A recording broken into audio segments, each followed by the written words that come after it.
This video is sponsored by Launch Tabletop, a full-scale board game manufacturer with a print-on-demand prototyping service, Launch Lab.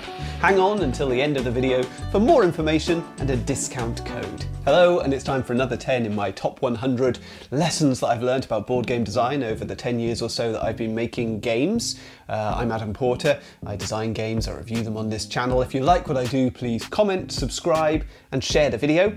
And as always, I have a deck of cards which have different things written on them that I've written on them myself, lessons that I've learnt about board game design and the board game industry. I'll show you now which topics we're going to be covering in this video. Now, I haven't actually seen these because they're taken randomly from the deck, but by the magic of editing, you can see a teaser of what we're going to be talking about throughout this video.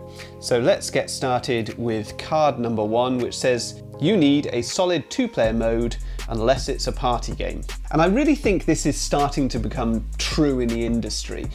You might just get away with it, but largely speaking, if you don't have a 2-player mode in there, if your game works for 3 players plus, then you're going to severely limit your potential audience. I know for myself, I play a lot of games, probably most of my game playing is done with my wife Iris, and if there's not a 2-player mode in that game, then that game's not really getting to the table, and I'm not talking about that game with other people and so on.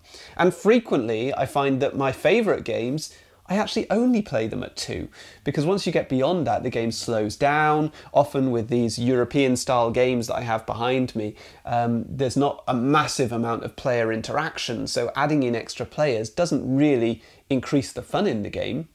You get just as much fun competing with one other person in a fraction of the time, frankly. So a really solid 2-player mode is a real positive, and I think if you don't have that, publishers might not be so interested in your game. I've certainly found in the past I've designed games which are really solid games, but they only play with 3 players or more, and it's been a real stumbling block getting those past the publishers, getting those to the point where, you know, somebody's ready to sign it, even though they can see some value in the game, even if they can see real positives in there.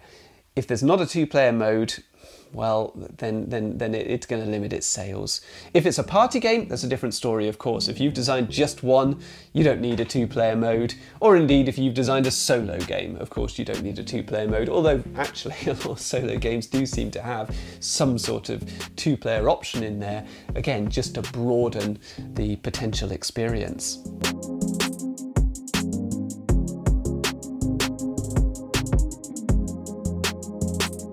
Take care with exclusivity requests. Right, so this is, you know, quite far down the line, really. This is at the point where you're showing your game to publishers, maybe even you're looking at contracts with publishers, and so on. Exclusivity requests, this is where a publisher says to you, I don't want you to show this game to anybody else.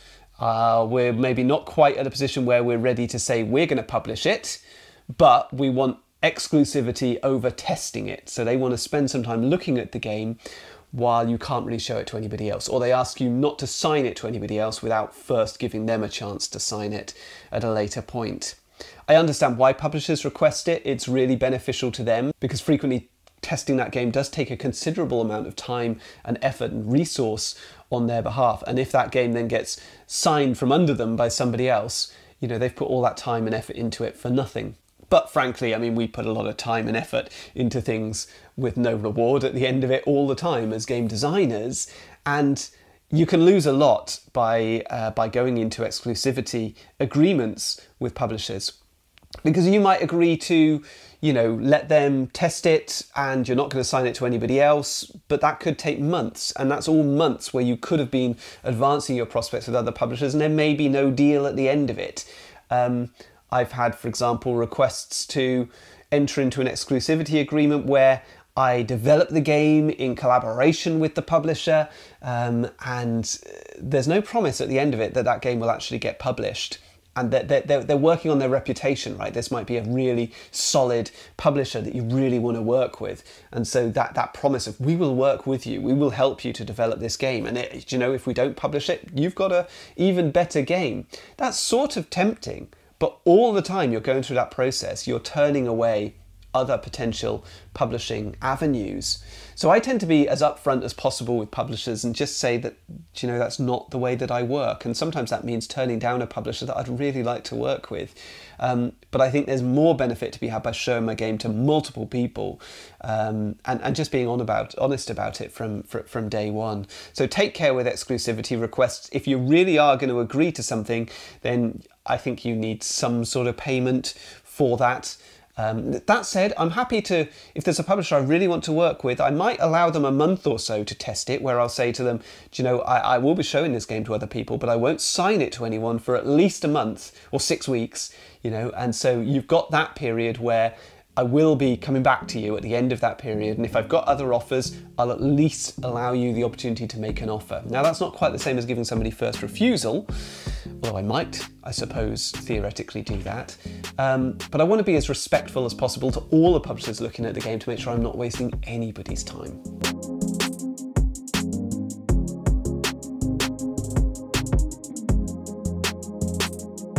Play lots of games. Yeah, okay, this is a really simple one, isn't it? I've got loads of games around me.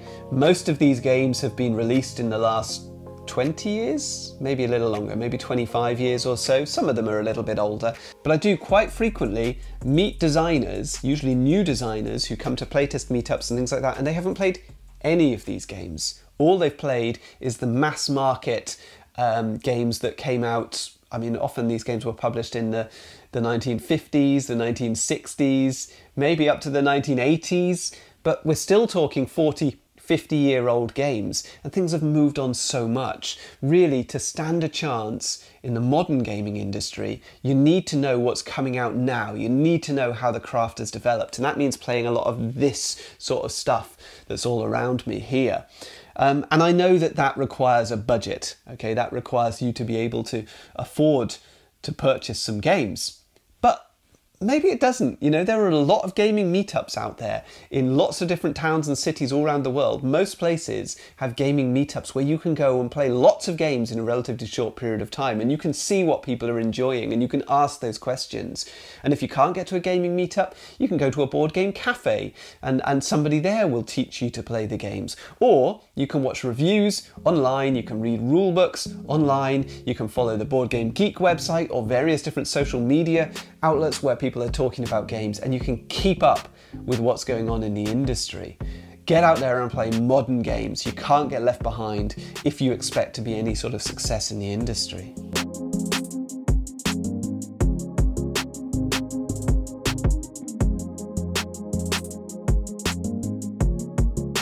Make sizzle reels. So a sizzle reel is a short promotional video for your game, and these are really, really valuable for prototypes if you're going to be showing them to publishers, or indeed if you're going to be crowdfunding your game, although the sizzle reel would be slightly different in that instance. But what a sizzle reel largely is I tend to go for a 2-minute video, no more. Even if I'm designing a really complex game, limit it to 2 minutes because everyone's going to lose interest after that point. And then you're sending this to a publisher, a link to it in an email, and saying, this is what I've got. Would you be willing to look closer? Would you be willing to meet with me so I can show you more? That sizzle reel largely isn't about teaching the rules. It's about saying this is what the basic premise is. This is what the hook, the unique selling point of the game is. This is what components are involved. This is how many players it plays with. This is who I am. And I'd like to meet with you and show you some more. Often I accompany it with a sell sheet, which I'm sure we'll come on to in another card somewhere in this pile.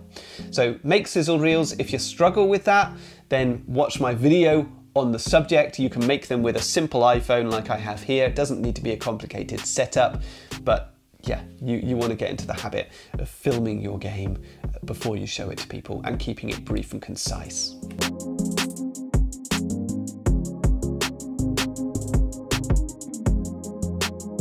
Write your rules early. So I will write my rules at the very earliest stage. I'll write my rules probably before, well, I don't know, before I've play tested the game, before I've even played it once. I'm not so sure about that. Certainly within a couple of plays of the game, I will have something written down. It really frustrates me when I go back, you know, I go into I've got a cupboard of old prototypes and I find a bunch of components, and then I look back and I find, you know, in those early days maybe I didn't write down the rules, and now what I've got is a box of lovely components. Maybe I've spent ages printing stuff out, cutting things up, and actually I've no idea how to play this game anymore. So at the very least, I will jot down a basic version, a basic outline in those very earliest stages. And then as the game progresses, I will add more and more in, particularly questions that playtesters ask. You know, things that they ask about the rules that I hadn't really thought to write down. Oh, okay, if that gets asked now, that's a frequently asked question. Let's get that into the rules document. You need to practice writing rules, and this is one way to do it. But I like to have my rules documented, you know, saved in a folder on my computer, and they're labeled by when they were produced. So it might be version 1, version 2, version 3, version 4. That accompanies a log of all my different playtests, so I can see that in this playtest I was using rules version 4 or 14 or whatever it is. But write them down early, get in that habit, so you don't waste later on, you know, these boxes of components you don't know what to do with. More complexity is not the answer. So this is a real frequent problem for game designers, that you hit a problem in your game, something that you're not quite sure how to fix. It's not quite working for whatever reason. Often the solution appears to be, well, let's add another mechanism in there that solves that issue. But in doing so, you've just upped the complexity of your game. You've just made it harder to learn and less accessible. You've increased the rulebook. Maybe it's only a sentence or two, but the complexity's gone up a level, and that's the opposite of what you want in order to make your game nice and accessible and marketable and attract publishers. So more complexity is very rarely the answer. And you'll note there I've changed it to very rarely the answer, because there are publishers who pride themselves on the complexity of their games. And if you're dealing with one of those sort of publishers and you have a very layered product with loads and loads of different mechanisms all interwoven, and you're aiming for that sort of market, you know, a 3-hour game which is really deep with its strategy, which players are going to explore multiple strategies over multiple games, maybe then you can just bolt on additional mechanisms to solve some of the problems in the game. But in general, I would say what we want to be doing is stripping stuff out to solve problems rather than adding stuff in.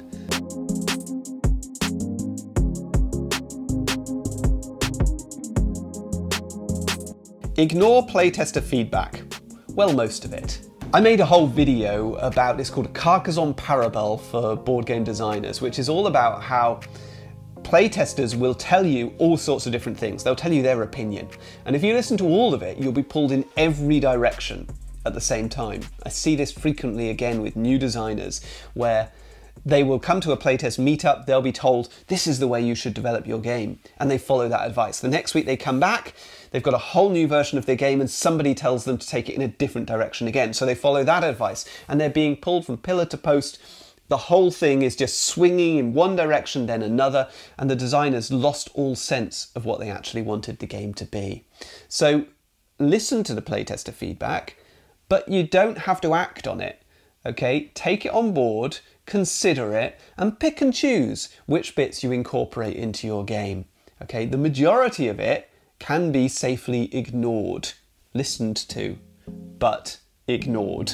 Okay, you need to be confident enough, have enough self-belief to push forward with your own ideas, while also recognizing that if you're getting frequent criticism from the playtesters of a similar type, maybe that's the stuff you need to address.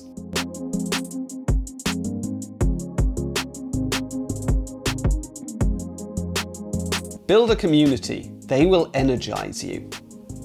Now this can mean all sorts of different things. Clearly, if you're self-publishing, it means building a community that's going to crowdfund your game, kickstart your game, comments, you know, mailing lists, all that sort of stuff. If you're not self-publishing, then it can be a little bit more tricky.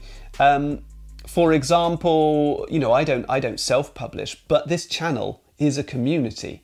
I have, at this point, you know, over 9,000 subscribers. I have a lot of people who frequently comment on my videos, and I see the same names time and again, and I really appreciate that. It makes me feel like there are people out there who are rooting for me, who appreciate what I do. It was really, really affirming to go to Essenspiel and find that people this year were coming up to me and talking to me and telling me how much they appreciated the videos, how much they enjoy the videos, saying they were looking out for my game, even going away and buying my game, Zingazam, which came out this year, and then sending me messages to let me know they'd purchased it and they'd enjoyed it. So affirming to have that community who I know are looking out for me, you know, and appreciate what I do. It makes it so much easier when you get the comments or the criticisms or the poor sales or whatever it is that can be a bit of a blow, to know that actually there are people out there who appreciate you. So build that community. It doesn't have to be on YouTube, of course. You could build a community on any sort of social media platform, or even an in-person community of playtesters. I help to run a playtest group in Cardiff, and that's a small community of designers, you know, some quite experienced now, some who are very, very new to the industry, but to have those people around you that you can meet, discuss, you know that they're on the same page, or maybe they're not, but you can bounce ideas off them. I think community is really, really important, because this can be quite a solitary job, sitting at home, you know, cutting up cardboard and you know, dealing with graphic design on your computer and so on. You want people around you who are working with you.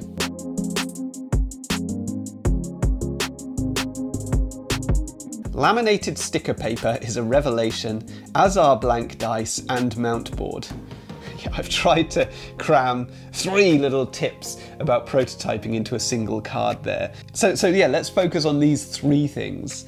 Sticker paper. You can buy labels. You could buy labels that are like 16 in a sheet. I like a label that is 1 sheet of A4. That's 1 big label. I can then print onto that label and I can stick it onto mount board, as it says here. So mount board is that thick cardboard that you use when you're framing pictures or framing photographs or whatever. It's a nice big thick bit of board, similar, maybe not quite as thick as the sort of chipboard, the cardboard that's used in professionally produced games, but it's thick enough that you get a good quality component out of it. And if you stick that sticker paper on there, you can cut it up with a craft knife. There you go, you've got your tokens, you've got your board. Okay, now the real revelation was that you can, after you've printed onto this sticker paper, you can laminate it. And then you can peel the back off, and now you've got a sticky surface and a laminated surface. So you can stick that shiny side onto matte board, and you create a board which has a matte side and a nice shiny side. So that's great for creating dry wipe boards.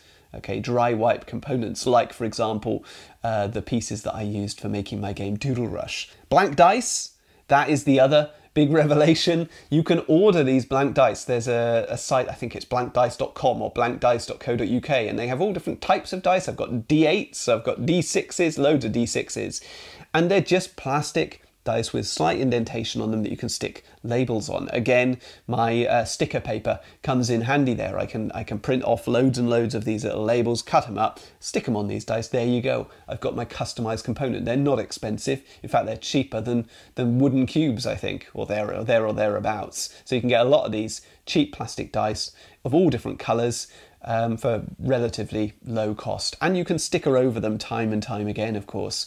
It's so much better than trying to stick paper over just a standard D6, because you don't have that indentation, and so it all looks that bit more messy. These are a bit bigger, much more easy to customize. So laminated sticker paper, blank dice, mount board. If you want other prototyping tips, you can go and watch one of my other videos on the topic.